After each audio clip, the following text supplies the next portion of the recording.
Welcome to Monday Scoop. I'm Georgia Rosemans, and on Monday Scoop, I have short conversations with a variety of experts on issues affecting people over age 55. Whether it's food, health, style, or entertainment, we'll explore ways to lead better and deeper lives as we get older.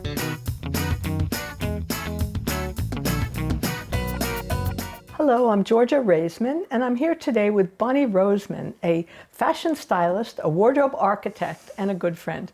And today we're going to talk about not only fashion, but fashion for people over age 55 and fashion in an era of pandemic. And Bonnie, I think we're going to start with your telling us a little bit about your own background, your personal background, your sense of style, and how you got to begin your mobile styling career, how you've come to bring all this beauty to people's lives.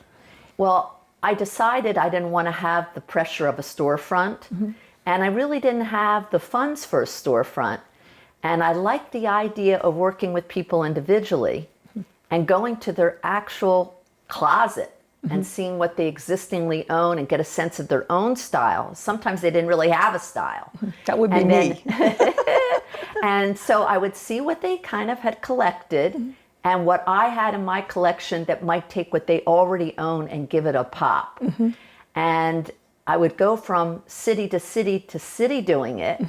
And then eventually, after 38 years of traveling, 4 months a year to 39 cities in 25 different states, I thought it would be nice to start utilizing the technology, and I started doing FaceTime with clients. Wow. And it was really something that I did way before the pandemic. So how does FaceTime work when you're selling something that's physical and tactile? Well, most of the clients knew me, and so they know that my things are beautifully made, and they're not afraid of getting something in that isn't really first class and the quality is already there.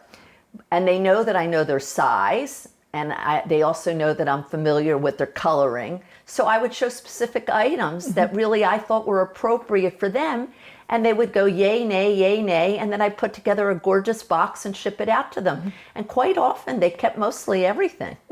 So it's really kind of interesting that what I was doing was on the right track before this whole thing started taking place in the world. But your sense of style is unique, and you find unique things for unique individuals. And people don't see themselves coming and going in Bonnie Roseman fashions. So where do you source your things from? Where do you source your dresses and your tops and your gorgeous scarves from? Do people make them just for you, or do you find them from unique designers? It's a combination. I have people that have really seen what I've done, heard about me. I've been on the Today Show on NBC. I've been in People magazine. I've created a couple of fabulous collections for the home shopping networks, one in Europe and one here domestically. And so word has gotten out that I do this, and designers were looking for somebody who can represent them. And of course, if I know what a person is looking for, a lot of these designers are willing to make what I need, what I feel is missing, and I help guide them and help them become more successful in the process. So it's a very collaborative effort between these designers and myself. A lot of times I find the fabrics and then they'll make the garment for me. And sometimes I actually borrow garments from my clients because they like the way that pant fits, but they want the pant in a special fabric. That I can find, but the pattern we can actually take from something they existingly own, so we make sure that the fit is right. Isn't that interesting? And now, so amazing tops, like the jacket that you have on. You sourced that, or did you have somebody make that? This is a designer from California that I've known for many years. And she knows that I'm doing this very private, personalized service. And she sent me pictures of all different colors and shapes. And so I chose a half a dozen, and then she'll send them to me. And as I sell them and pay for them, she sends me another half a dozen. And there's no two alike. And a few of them I actually like to keep for myself. Isn't that interesting? So there are no two alike. So there will be different fabrics or different colorways? Well, this is a cotton fabric, so I'm sure she would. It starts as white fabric. And she ends up buying the white cotton fabric, and she has the pattern for this. I love it because it's kind of an artist shirt. It's an A-line. I know that we can't stand up and do a fashion show right now, but it's a great pattern because it kind of disguises a lot of sins and looks good on my full-figured women. And for some reason, even though I have skinny minis, I have a lot of women that really want to look great, but they have some figure flaws. And I'm able to help disguise that with certain styles. Because you put together so many extraordinary things. And one of the ways you've been reaching people recently is through these Facebook fashion, 15 minutes worth of fashion. And it's amazing because you stand there in front of your phone or your iPad, and you just show people taking things on and off and putting groups of clothes and accessories and belts and scarves together and creating 5 different looks or 6 different looks, everything down to earrings and bracelets and belts, and it's amazing. And thank you so much. So many people watch and jump in, and then you acknowledge them, which is always fun, saying, "Oh, look, you're here from Palm Beach, or you're here from San Francisco," and it's so interactive and so charming. And I hope that you're selling a lot of things that way too. It's a great way of seeing how things work. It's just been marvelous. Honestly, I'm not particularly tech savvy, but I can do a live FaceTime, and then I end up putting it onto YouTube. I've done 60 shows so far since March. 60. Wow. And they all range about 15 minutes. And my whole goal is to teach people fashion tips. It's not just to buy from me, but to really plant into their minds the basic principles. So what's the BLT? So my company is called Bonnie Roseman's BLT, and it isn't bacon, lettuce, and tomato, but it is easy for people to remember. And B stands for Build Your Wardrobe with Classic Pieces. L. And what's a classic piece? Would be basic black pant, basic black top. Simple sheath dress, but it could be all white, it could be all black, it could be all navy, it could be all beige or camel, but your basic pieces. And then L, liven your wardrobe with fun novelty items, things like this, things like this, things like this. And then T is tweak your wardrobe with touches of color, because I think that if you do have these basic pieces, and I don't really care if you don't get those pieces from me. A basic black pant people seem to have, and a black shell. Or if they're in a cooler climate, a black turtleneck top. And then to take one of my hand-painted shirts, a great-looking scarf, a fabulous pair of earrings, can just transform the whole outfit. And then if I start doing these little themes of color combinations that I think are very interesting, with a basic black or a cream or a beige, that inspires people to go into their closet, see what they've got, and then they start putting together what I call their wish list. And they'll contact me and say, what about those earrings? What about that top? As a matter of fact, the butterfly top you have on That's now right. is from me, and you watched me showing that on one of my live shows, and it looks stunning on you. And it goes with your white, it goes with your basic black, you can wear it with navy, and it just brightens up your whole face, and it looks stunning on you, Georgia. Yeah. Well, I love it, and you're right. You look at these wonderful colors and these wonderful unique items, and you're not going to be seeing yourself coming and going.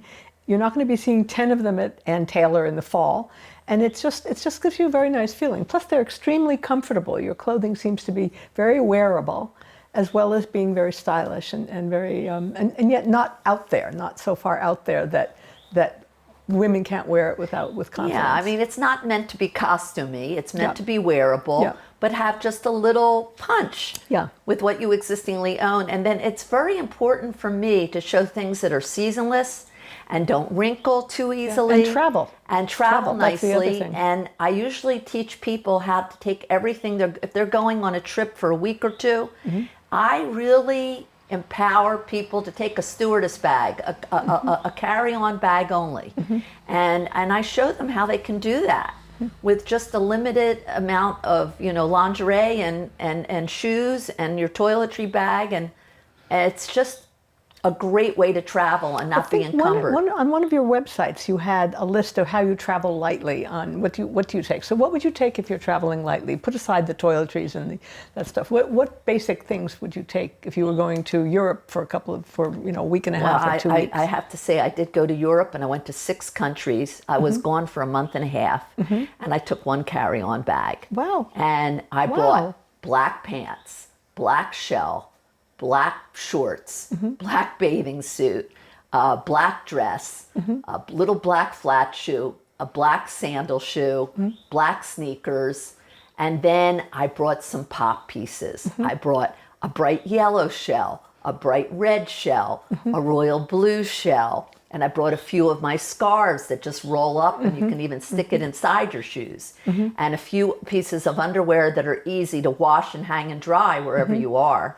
and a few different pairs of earrings, a couple little great bangle bracelets. And you have all these wonderful maybe one belt. You have all these chiffon type floaty tops that probably fold and travel and are just astounding. It's just like that. But basic black for me, because it doesn't show dirt when you're traveling. And I try to have a little bit of everything, including like a cashmere sweater, a black turtleneck.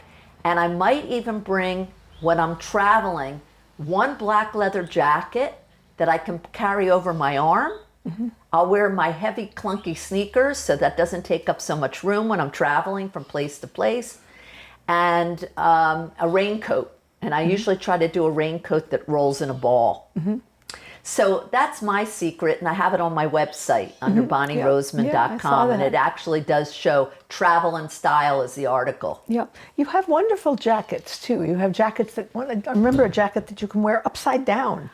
I do. I like things that are reversible, that you can wear more than 1, 2, or 3 different ways. Yeah. So I really am about having things that you can get maximum use out of. Yeah, versatility seems to be it, and versatility in color. Another issue that occurs to me, because we are in this very gray time, is how do we use our wardrobes in a way to make ourselves feel cheerful? We're not getting dressed up in a lot of ways these days. We're not going to very fancy functions. But we need to feel good as we walk around in the world every day. And if we're entertaining usually 1 couple or 1 or 2 other people. How do we work with what we have, and how do we work with what you have so we enjoy our days and get the most out of this sort of miserable time? Well, the things that I do have in my collection are very wearable. So they're for now and for the future. They're kind of timeless. And I really think it's important to take the time to make yourself look good. And I really emphasize, even though a lot of people are doing these Zoom calls and I say, okay, you could be wearing like your little boxer shorts underneath and nobody would know it, but to really wear something pretty on top and to put lipstick on and to, just put on a pretty pair of earrings or a pretty necklace. It's important for your own well-being. And it makes other people feel good. When they see that, it's setting an example. So I'm telling people that no matter how casual, it's fun to make yourself look good and feel good. It's very important for your spirit. So it's just positive to dress positively. Absolutely.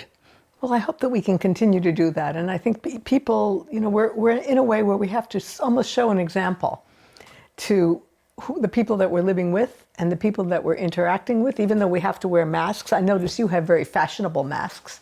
You have Chanel masks. Even though we have to do that, we also have to try to make the best of the human spirit at this point and express ourselves positively when we do have to go out, even if we're taking walks in the neighborhood. It's true. We have to go out. I don't have ordinary masks.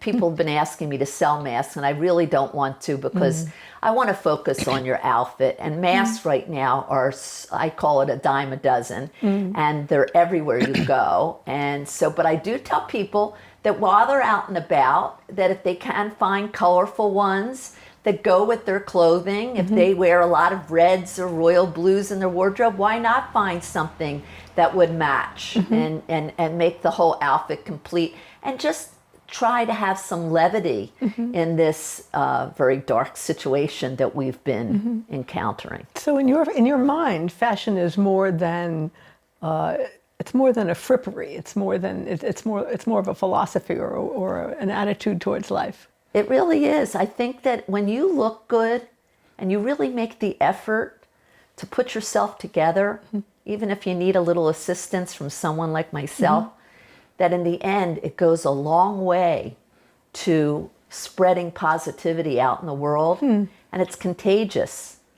And I feel really proud that during this very challenging time, through my YouTube channel and these live shows and seeing people on a very intimate basis, that I'm kind of bringing sunshine into people's lives. And it's brought sunshine into my life, and it just kind of works like that in a circular motion, and it's helped me get through it as well. Well, you are a great networker. I mean, I see that on Facebook, and I see you're also a great cook.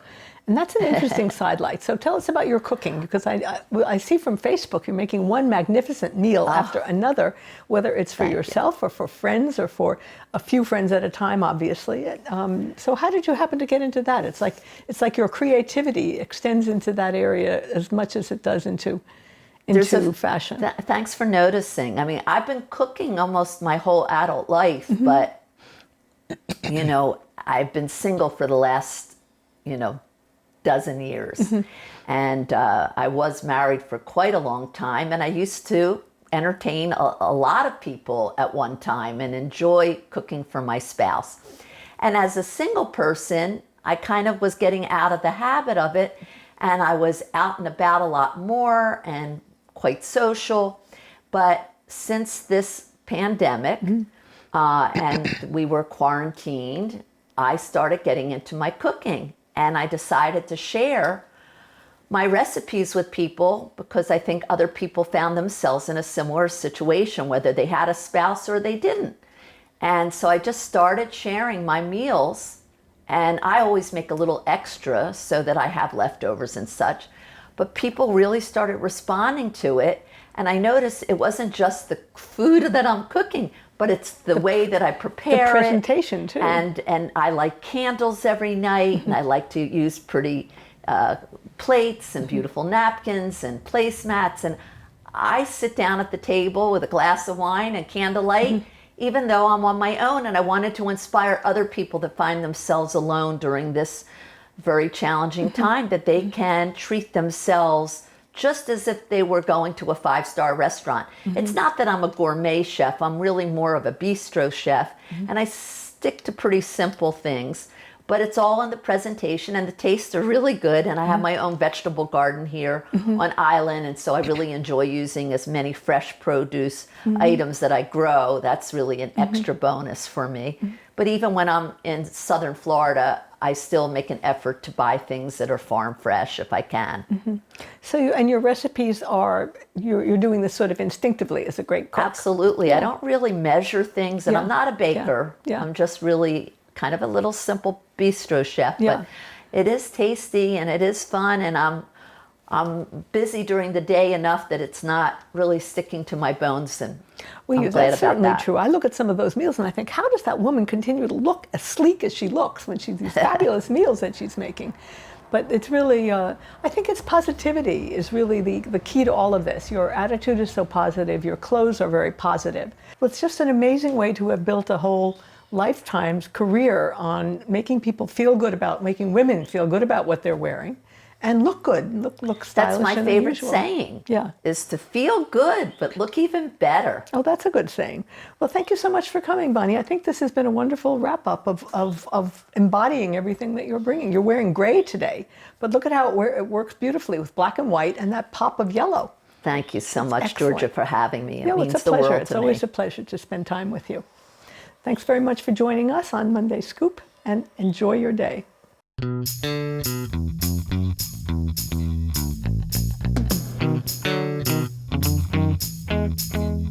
Are there topics you'd like to know more about? Email me at mondayscoop@gmail.com. See you next Monday.